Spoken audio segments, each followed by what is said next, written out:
যারা জান্নাতে যাবে তারা কখনো বুড়ো হবে না, বৃদ্ধা হবে না। তারা কখনো বুড়ো হবে না, তারা কখনো বৃদ্ধা হবে না। বয়স 30 থেকে 33 এরকম থাকবে, চিরকুমারী, অমর। তারা মরবে না, খুলুদুন লা মাউতা। আল্লাহ বলবেন জান্নাত দেওয়ার পরে, যাও জান্নাতে চিরকাল থাকো, তোমাদের আর কোনো দিন মরণ হবে না।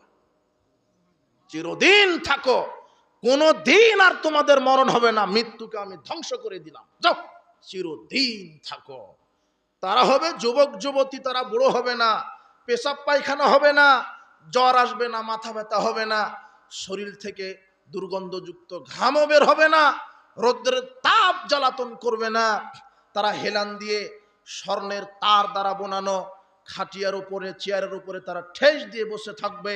আঙুর বাগান, কলা বাগান, কাদি কাদি কলা বাগান ঘুরবে আর খাবে, বিচরণ করবে। শুধু শান্তি আর শান্তি, রৌদ্রের তাপ নেই, ঠান্ডার জ্বালাতন নেই।